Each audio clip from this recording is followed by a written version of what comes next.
Hello, I'm Alister McGrath, and I'm the Andreas Idreos Professor of Science and Religion at the University of Oxford. And I grew up in Northern Ireland. In fact, I was a pupil at the Methodist College in Belfast, where I specialised in the natural sciences. And then I went on to Oxford University, where I won a scholarship to study chemistry in the early 1970s, and I eventually ended up here in Oxford as its Professor of Science and Religion. So it's a great personal pleasure for me to be able to come back to Northern Ireland in a rather sort of strange sense of the word. And even though I'm doing it very impersonally from a great distance, it's still very nice to be back with you. And in this lecture, what I want to do is to explore with you some ways of thinking about the relation of science and faith. Now, obviously, I'm going to tell you what I think, but I think you'll agree it's much more interesting if we engage in dialogue with some other people. And I'm going to look at two people who I think you will find really interesting. My two dialogue partners are both from the natural sciences, and I've chosen them because they come from different sciences and also very different perspectives. So we're looking at the very famous physicist Albert Einstein and the evolutionary biologist Richard Dawkins. And clearly Einstein, Dawkins and I do take quite different positions on our topic tonight. And I hope that my own exploration of this question with you will help you to think these things through for yourself. It's a very big question, it's complicated, and my hope is that offering you three reference points, so to speak, may be useful in working out what you yourself think. Let's begin at trying to identify the three major viewpoints on this theme we find in Western culture. How do science and religion relate to each other? Well, I think there are three main positions. Here they are. Now, the first of them is one probably you're very familiar with, and that is a war. A war. And this is certainly the view of Richard Dawkins here. This view sees science and religion as being locked in some kind of perennial mortal combat, from which science alone will emerge victorious. There's no way in which science and religion can have any kind of meaningful conversations. There's actually, certainly in the views of Richard Dawkins, that would amount to some kind of intellectual treason. So that's one viewpoint. Here's a second. The second is a silo, a silo. And here the idea is that science and religion are just totally different areas of human thought. They can't, anyway they shouldn't, enter into discussion with each other. They're like insulated compartments of the human mind, and they simply don't interact with each other. And Einstein actually is quite a good representative of this position. Although he treats science and religion as being quite different and non-interacting, I think we do need to note that he believed they were important parts of a bigger picture of reality. They didn't talk to each other, but they could individually contribute to a bigger understanding of reality. So that was the second. Here's the third. The third is a dialogue. A dialogue.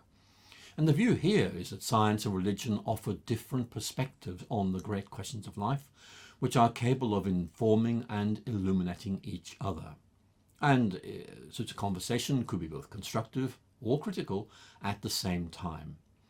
And this is the position I myself would now take as a grown-up, but I have to say when I was a teenager back in Belfast in the late 1960s, I was strongly attracted to the warfare model of their relationship. So those are the three main models. And let me concede immediately, it's possible to draw more complicated and more detailed maps of the relation of science and faith. But the one I've just given you has the virtue of simplicity. And I'm going to explore with you all three of these options tonight. And I will tell you what I think are good about them, what I think are not so good about them. I want to try and help you think this through. But I need to make the point clear right at the beginning that most scholars would now feel it's really rather pointless to try and identify some kind of master narrative, so to speak, which characterizes the relation of science and faith. And historians have just shown that the history of this relationship is so complex that you can't really reduce it to any single approach or any single category or relationship. We might think here, for example, the Oxford scholar John Hedley Brooke, and he's argued that serious scholarship in the history of science has revealed, and I quote, so extraordinarily rich and complex a relationship between science and religion in the past that general theses turn out to be difficult to sustain. For John Hedley Brooke, the real lesson turns out to be the complexity. Not surprisingly, Brooks' approach is called the complexity thesis, and actually this analysis has found widespread support within the scholarly community. For example, the Australian scholar Peter Harrison has recently pointed out that the study of the historical relations between science and religion doesn't actually reveal any simple pattern at all. For example, the conflict narrative, which we're going to look at in more detail shortly. But Harrison points out it does seem to disclose a general trend that for most of the time, but not all of the time, religion has facilitated scientific inquiry. So the best answer I can give to this question really is the relation of science and religion is complicated. It involves conflict, silos, and dialogue. But actually, it's even more complicated than this, because the relation between science and faith seems to vary from one historical and cultural location to another. Now, I'm not really in Northern Ireland at the moment, but supposing I were, and because I am speaking to an audience in Northern Ireland, I want to pay tribute to the intellectual historian David Livingstone at Queen's University Belfast, who in my view has done an extraordinary amount to clarify the importance of location in relation to the understanding of the relationship between science and faith. And he's done some remarkable, and I have to say very influential work, showing how debates about science and religion took different forms in different cultural locations. In other words, the topics being debated were the same, but the outcomes were different for local reasons. So let's look at an example, which I think is a very good example. Let's take the great late 19th century debates about the relation between Darwinism and Christianity. It still goes on, but I think most of us have worked out where we are with that one.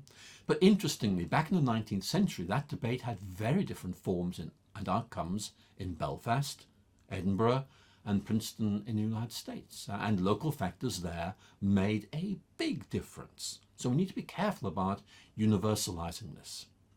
And to make it even more complicated, the American sociologist Elaine Eklund has pointed out how the conflict or the warfare model seems to be very Western.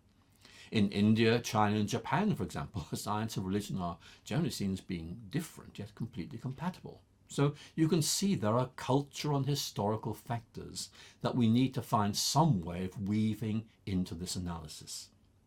You need to appreciate this is complicated, and actually you ought to be very suspicious of anyone who thinks things are simple. However, I think we can try and make sense of this complex relationship in a number of ways. So let's get deeper into this topic. And what I'm going to do, if I may, is look at each of these three positions and kind of way explore them in detail. And again, I'm trying to say, does this help you make your own mind?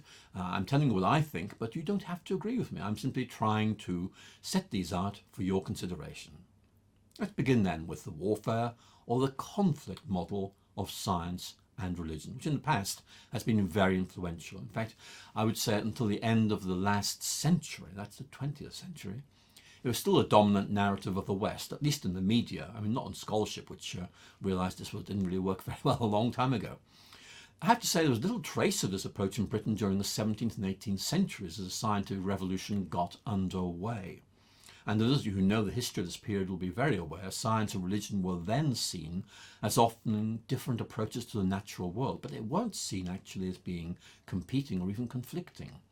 Because it was during this period that the very famous notion of God's two books became influential. The book of nature, the book of scripture, or the book of God's works, and the book of God's words.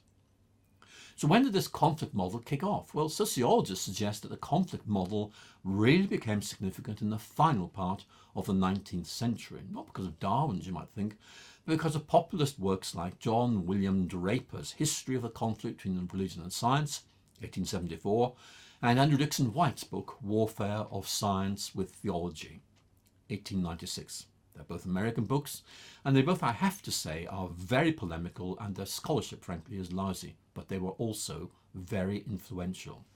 The crystallization of the warfare metaphor in the public mind was unquestionably catalyzed by these vigorously polemical popular writings.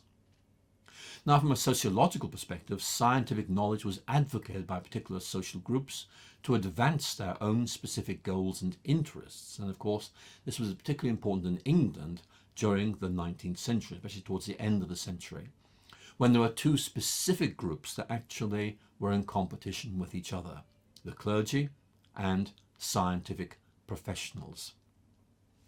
Now, at the beginning of the 19th century, the clergy were widely regarded as a kind of cultural elite. Many active scientists were clergy. That's a very important point in evaluating this warfare narrative. The scientific parson was a well-established social stereotype.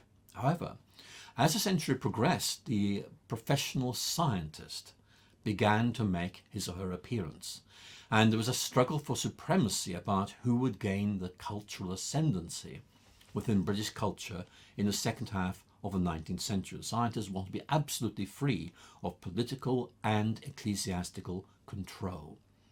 And so many would say that the conflict model really has its origins in the specific conditions of the Victorian age, in which an emerging professional intellectual group sought to displace a different group, in this case the clergy, which had hitherto been seen as occupying that place. Now, in recent years, of course, the warfare model has been championed by Richard Dawkins. And we need to look at him because he's one of the people I want to focus on in this lecture. Now, for Dawkins, only the natural sciences can offer reliable knowledge, and anything else poses a threat to this truth, for example, religion. And Dawkins' main criticism of religion actually concerns the role of faith, which he considers to represent a failure to think responsibly about evidence. Science, for Dawkins, proves its beliefs, whereas religious beliefs lack any evidential foundation. Faith is about running away from reality. And for Dawkins, as there is no need for faith in science, it can demonstrate the validity of its claims with compelling evidence-based reasoning. In other words, religion is about asserting anything you like. Science is about proving what you believe. And we find this view stated with particular clarity in the second edition of his well-known book, The Selfish Gene. And he writes then these words. Listen to these. But what, after all, is faith?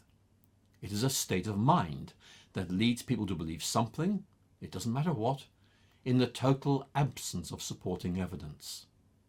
If there were good supporting evidence, then faith would be superfluous, for the evidence would compel us to believe it anyway. Now, there are some important points being made here, but I have to say to you, it's just not that simple. I think many of you listening to those words being read to you can see what the problems are. Dawkins really needs to make a distinction between the total absence of supporting evidence, as above, and the absence of totally supporting evidence. Again, the total absence of supporting evidence versus the absence of totally supporting evidence.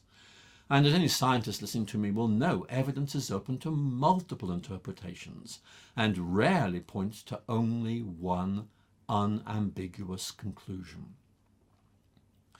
That's why today philosophers of science pay so much attention to the difficult question of how we decide which of a range of possible explanations counts as the best explanation. In other words, there are lots of these things. Which do we choose? They all fit, but some of them might fit better than others. And of course, one of the questions is whether the best explanation is necessarily the right explanation. But the point I'm saying is there are lots of possible explanations of a set of observations. You have to decide which seems to be the best. And that's ultimately a matter of judgment.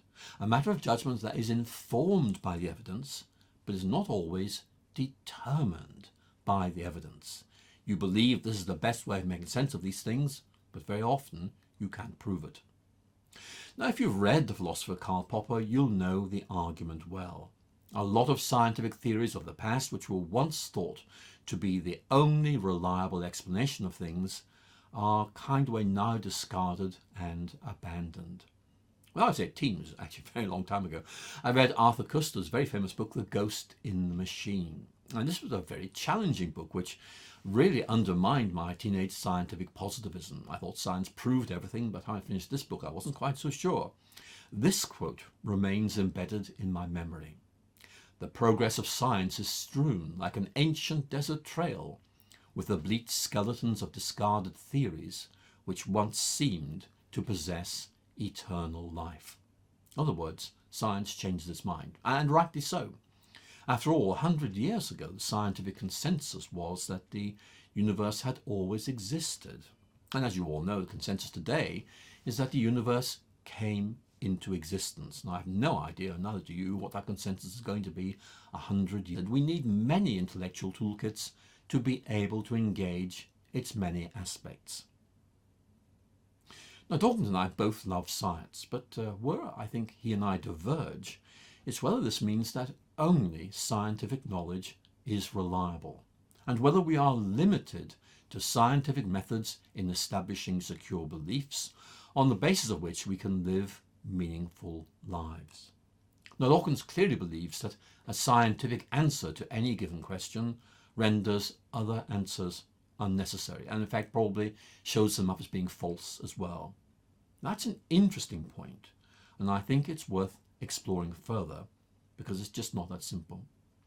The issue here has to do with levels of explanation. Let me explain what I mean by that.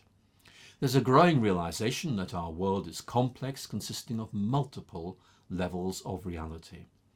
And the philosophical movement known as critical realism argues that it's important to respect and represent each of these levels, rather than trying to reduce a complex reality to something that's much simpler.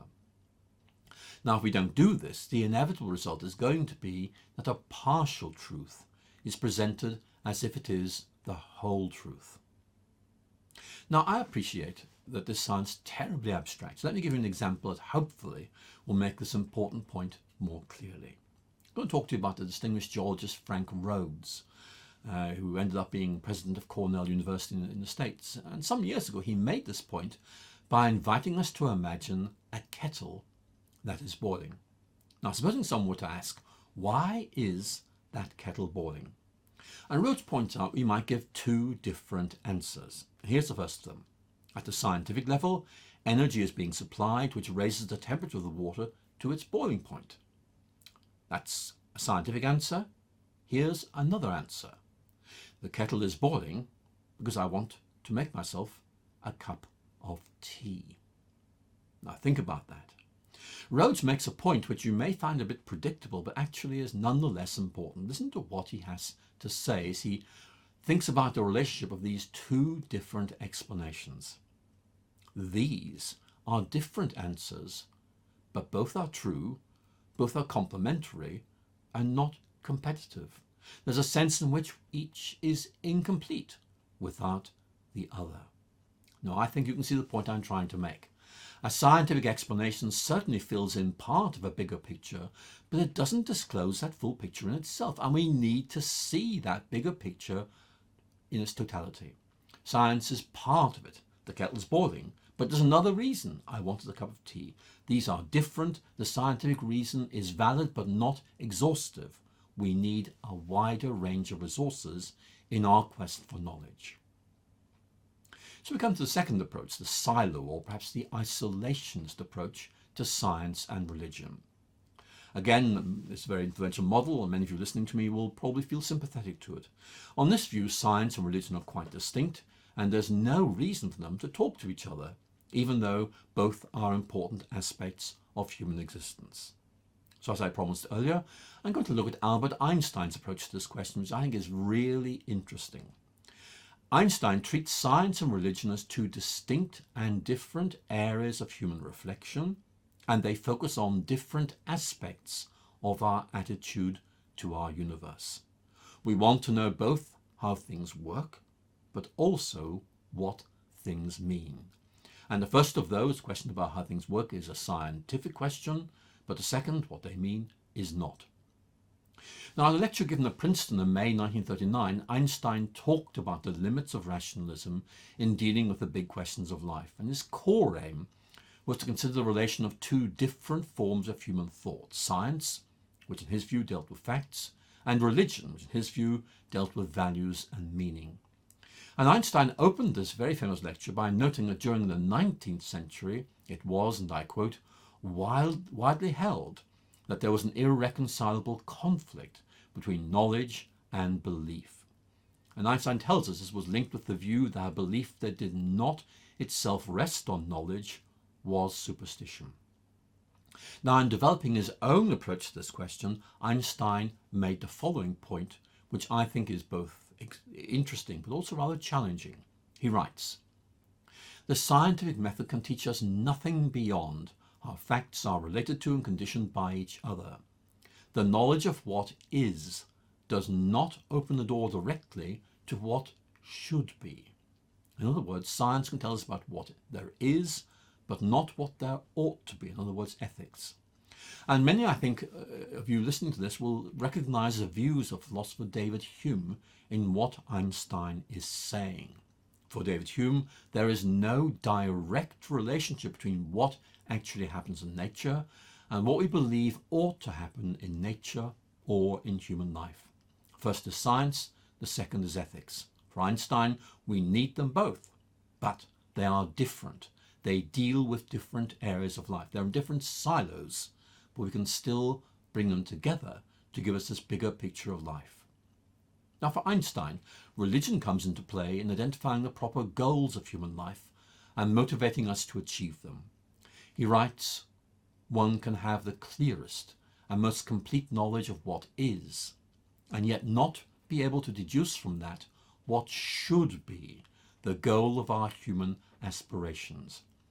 And Einstein suggests that both the identity of that goal and the motivation to reach it must, I quote, come from another source. Now, Einstein draws a clear distinction between science, ethics, and religion. They're different, but that does not mean they are incompatible. Different, yes. Incompatible, no. Each is important to human existence, even if they have little to say to each other. And Einstein insists that science is not able to engage some of life's deepest questions, like questions of value and meaning, but we need to engage those questions. Let's explore this point further. The question of the meaning of life, which Einstein's getting at here, is really important to many of us. Some of you will have read the novelist Jeanette Winterton, and she once remarked, I quote, "We cannot simply eat, sleep, hunt, and reproduce. We are meaning-seeking creatures." So what is it about human beings that makes us so interested in these big questions like the meaning of life? And sure, lots of answers have been given, but I think really nobody really knows. It just seems to be something that is built into our nature. It's observable, but it's difficult to explain. Some think the answer might lie in our evolutionary past. Others suggest we might have some kind of homing instinct for God as our creator, which makes us search for signs of transcendence or significance. However, whatever explanation we choose to offer for this observation, there's little doubt about how important this sense of meaning can be for us human beings. Meaning matters. But meaning is not an empirical idea. It's not something you can detect or measure, like a temperature, for example. And science is wonderful at raising all sorts of questions, but we have to accept that some of those questions are going to lie beyond the capacity of science to answer, such as, for example, the meaning of life. Now, I hope you can see that acknowledging the importance of these questions is not a criticism of science in any way. Karl Popper, the noted philosopher of science, referred to what he called ultimate questions, which relate to the great riddles of human existence. What's the point of life? What is the good life, and how do I lead it? Well, these are important questions. They're important to me, and I'm sure that they are to many of you listening to me as well. Here's how the psychologist Michael Steger explains this question of meaning. He writes it should be understood as, and I quote, "The extent to which people comprehend, make sense of, or see significance in their lives, accompanied by the degree to which they perceive themselves to have a purpose, mission, or overarching aim in life." Now, I think you'll agree that's a helpful start to our reflections on this question. And psychology certainly shows us how important it is for us to lead a meaningful and fulfilled life. But that doesn't mean it can tell us what the meaning of life actually is. It's not an empirical question. Now, Einstein is suggesting that it's important for us to understand both how our universe functions and what it means, but he sees these as totally independent lines of intellectual exploration. They each occupy, for Einstein, separate intellectual silos. Do you think they should, though? I think that's a really interesting question. I mean, part of me feels that so long as we recognise the importance of both of them and give them due attention, it doesn't really matter whether we see them as disconnected or as connected. And yet part of me, I have to say, does worry about this, because it seems to me to amount to the fragmentation of reality. I've always been impressed by a remark of the American philosopher John Dewey. People don't read him very much these days, which I think is a pity, because he's actually a very interesting thinker. But it's very easy, I think, to see why he was so influential in North America back in the 40s. For Dewey, and I quote, "The deepest problem of modern life is that we have failed to integrate our thoughts about the world with our thoughts about value and purpose." Now, I mean, Dewey's a philosopher, could easily be wrong here, but I nevertheless think he raises a really good question. How can we connect our thoughts about the world, to use his phrase, with our thoughts about value and purpose? Now, let's go back to Einstein, because he's really interesting here. Einstein was deeply concerned about the ethical aspects of science. And he held that scientists ought to be ethical people. And like Dewey, he did not want science and ethics to be divorced or detached. Now, I agree with that. Scientists need to be good people, need to have ethics. Yet, on Einstein's understanding of science, ethical beliefs cannot be established scientifically. Yet it's really important to note that Einstein thought ethics was important in science. Now, I think you can see the point I'm trying to make. Einstein insisted that though science and ethics use quite different intellectual methods, they still need to be brought together in the lives of ethical scientists. Now, some people might say, well, look, since science and ethics are different, they are incompatible for that reason. Einstein wouldn't agree. Yes, they're different, but they need to inform each other and to be woven together in the lives and thought of active scientists. Now, many of you listening to me will feel that this approach does need to be taken very seriously. It recognizes the importance of science, ethics, politics, and religion, just to mention four very significant areas of human thought. But Einstein wants to keep politics out of science, and I agree. I dislike political interference in science. I'm sure you do too. And as I know from countless conversations with intelligent scientists over the last 50 years, simply being a scientist does not determine what you think about ethics, politics, or religion. Science doesn't force you to any particular answers on those questions. You are not required as a scientist to adopt any particular ethical, religious, or political creeds. Let's focus on this question, which I think is really interesting and important. I don't know if any of you have ever had time to look at the works of Thomas H. Huxley, who was a friend and supporter of Charles Darwin, a very interesting person. I've always been very impressed by something he said in a lecture of 1885. Listen to what he says.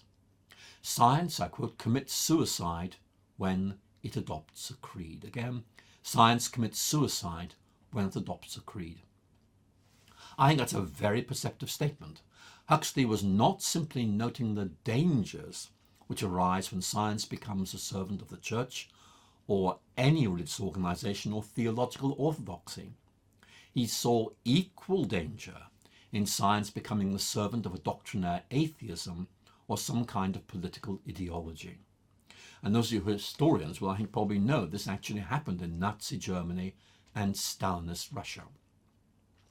So for Huxley, science has no creed. However, he then goes on to say it does have one and only one article of faith. I wonder what you think that is. What do you think that might be? Here's what he says. "The one act of faith in the convert to science is the confession of the universality of order and the absolute validity in all times and under all circumstances of the law of causation. This confession is an act of faith because by the nature of the case, the truth of such propositions is not susceptible of proof." Interesting. I wonder if you think he's right. I think he probably is, actually.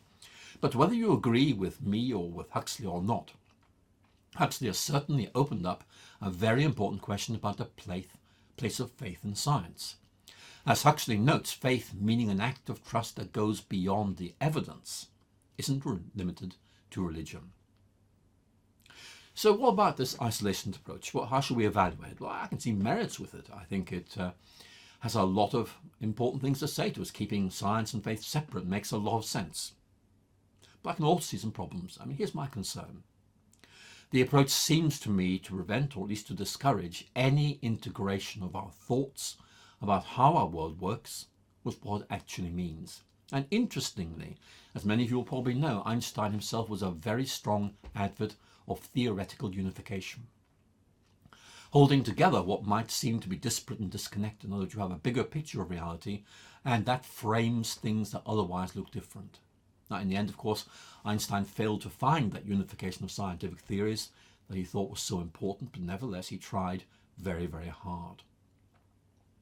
In my own case, I prefer an approach which allows any aspect of human thought to engage in dialogue with others. I don't like intellectual isolationism or the formation of academic ghettos. Intellectual isolationism for me too easily leads to intellectual arrogance. Let me tell you about the third approach to science and religion, which suggests that they ought to talk to each other. The third approach then is a dialogical approach to science and religion. As I mentioned earlier, I was a scientist when I was a student at Methodist College, Belfast, back in the late 1960s, and I won a scholarship to Oxford University to study chemistry. And that was great fun. I specialised in quantum theory, which helped me to get to know the writings of Einstein. And after I'd finished studying chemistry, I then did doctoral research at Oxford under the supervision of Professor Sir George Rader. I then shifted to the biological sciences. But while I was a teenager, I was actually an atheist. I moved away from that, went up to Oxford, and embraced Christianity then. But my own personal history is that I've transitioned from atheism to Christianity. And that has made me really interested in this relationship between science and religion. And I developed a particular interest in theology at Oxford. In fact, I served for a while as Oxford's Professor of Historical Theology before taking up the endowed chair of science and religion I now hold. But listen to me, my experience of conflict in Northern Ireland persuaded me that conflict between communities leads to their isolation, and that this isolation leads to the perpetuation of stereotypes and misunderstandings about each other. I don't like that. And the best way of dealing with this problem is to talk to people across cultural, political, and intellectual boundaries. Now, I think that observation will perhaps help you see why the dialogue approach to the relation of science and faith comes naturally to me, for both professional and personal reasons. Now, that doesn't make it right, of course, but I hope you'll understand the context which helps me to see things in this way. Let's talk then about the idea of a dialogue between science and religion.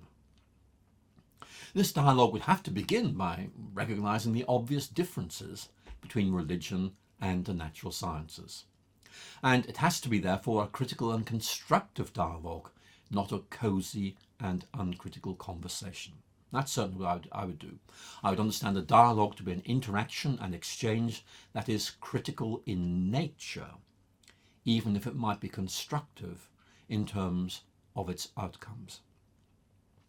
Now, for me, a proper dialogue is characterized by what philosophers call epistemic virtue. That's a new phrase to you.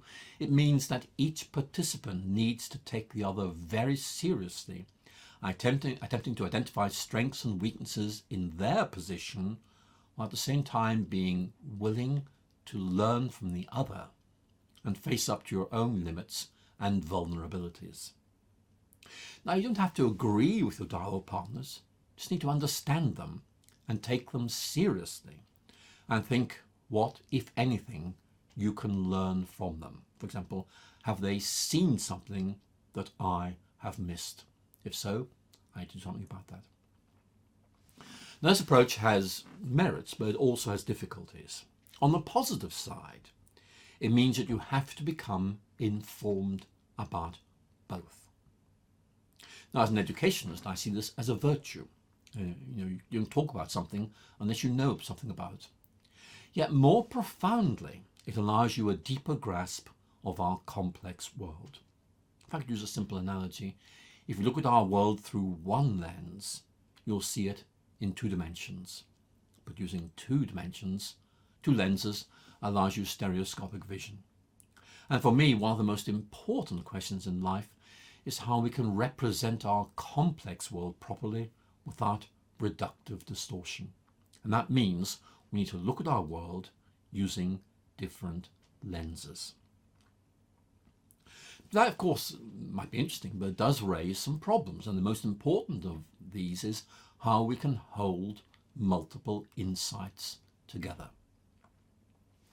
Now, philosopher Mary Midgley, for whom I've got a lot of admiration, argues that we need to recognize the need for a pluralism of approaches to our world.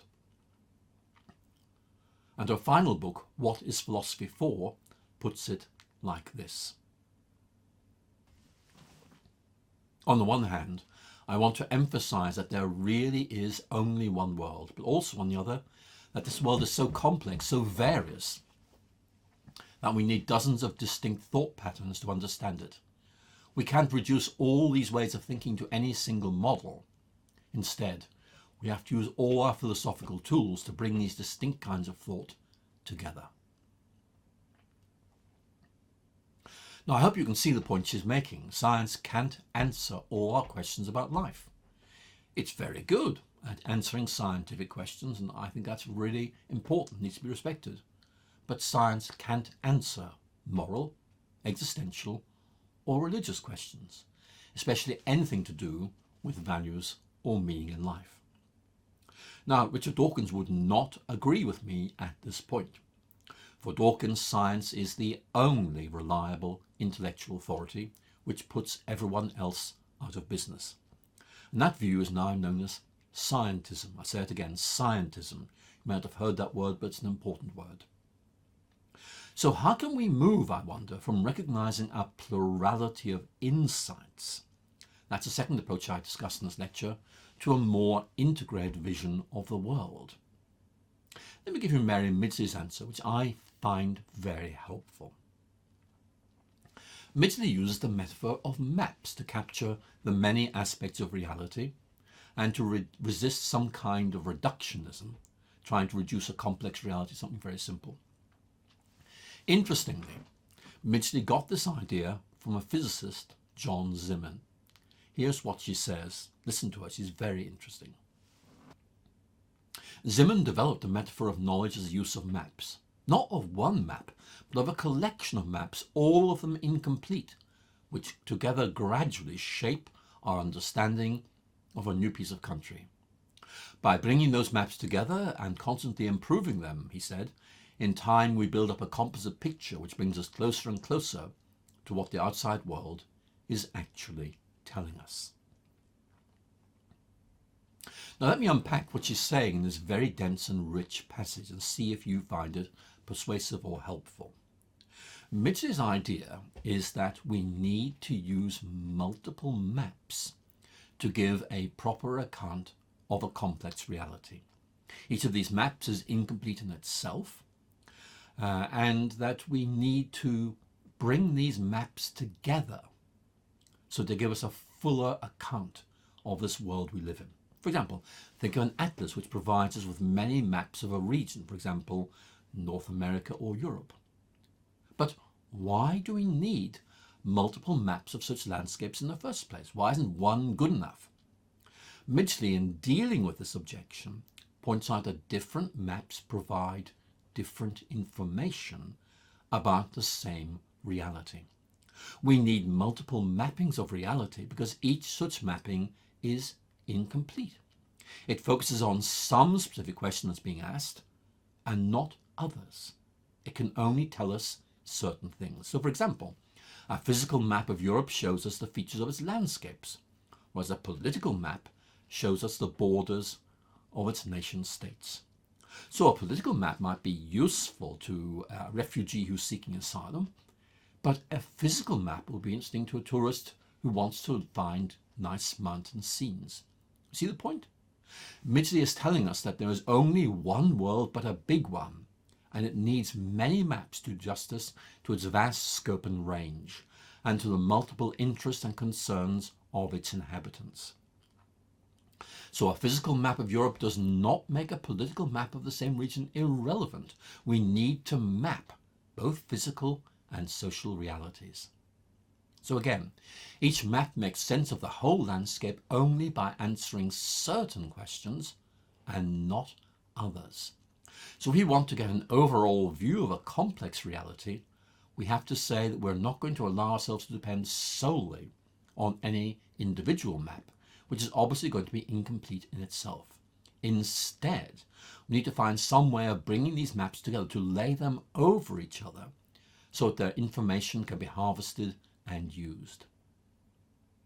Now, I find that approach helpful to just about every question to do with multiple realities, but I think you can see how it's very helpful in the case of science and faith. Science maps our world at one level, explaining how it functions. Religion maps our world at another level, explaining what it means. And we need to superimpose those maps so that all this information is at our disposal. Each map is different and is to be respected. But each map depends on a specific way of exploring our world, and for that reason is incomplete. It needs supplementation with other maps. So a scientific map helps us to understand how we as human beings function, and that's really important. For example, it's important medically. But a theological map helps us to understand our deeper subjective needs, and that's important spiritually. So I've outlined 3 approaches in this brief talk, and I hope you feel I've given you a reasonably good idea of what I think about them. But really the whole object of this lecture is to hand over to you and let you work out what you think is best. I've been a little bit critical of the warfare approach, partly because of the rather uncritical way this has been used by writers like Christopher Hitchens and Richard Dawkins. And I think I need to say that, like many scholars, I've come to the view that there can indeed be tensions between science and religion, but these often rest on questions of interpretation. So we need to be careful about how we read history. For example, some suggest that a conflict might arise between Christianity and science because the Bible teaches that creation happened 6,000 years ago. And of course, we might set that alongside the scientific view that the origins of the universe date to 13.8 billion years ago. At least that's what the present day understanding is. If anybody's listening to this lecture in 50 years' time, that will have changed, I'm sure. Yet, on closer examination, it's not quite so straightforward. For example, nowhere does the Bible teach us anything about the age of our world, although it has been interpreted by some people on the basis of what I think are frankly rather some questionable interpretative assumptions to teach that creation dates from 6,000 years ago. There is no statement in the Bible about the date of creation. There are other ways of interpreting the Bible. Maybe science can help here by pointing out how some ways of reading the Bible are problematic. Not the Bible is problematic, our ways of reading it. Yet I must end on a much more positive note. Many scientific writers of the early modern period, we're talking people like Robert Boyle, an Irishman incidentally, and Isaac Newton, saw the idea that God created the world as being both a foundation and a motivation for the scientific enterprise. Why a foundation? Well, if God made the world, then it was ordered, and that order could be discerned and represented mathematically. And you may note the Polish astronomer Johann Kepler argued that because we bear the image of God, we could grasp the structure of the created order. Listen to this. This is Kepler speaking to you now. In that geometry is part of the divine mind, it has provided God with the patterns for the creation of the world and has been transferred to humanity with the image of God. So that's one point. But the second point is to do with motivation for studying nature. And I find this point about motivation more interesting. Because from a Christian point of view, the created order discloses something of the wisdom and rationality of God, its creator. To study nature is thus to enhance your appreciation of God. And maybe that's a good way of ending this lecture. If you look at nature through a theological lens, there's a fundamental religious motivation to become a scientist, namely to gain a deeper vision of God through the study of the natural world. And so perhaps I could end this lecture tonight with a biblical verse that is known to have inspired many during the early scientific revolution. I think you all know the biblical verse I have in mind. It's the opening verse of Psalm 19. The heavens declare the glory of the Lord. Now look, there's much more that needs to be said about this fascinating topic, but I've run out of time. I'm afraid I'm going to have to simply end here. But happily, I will be able to engage with you, I hope, in questions and answers, and thank you so much for listening.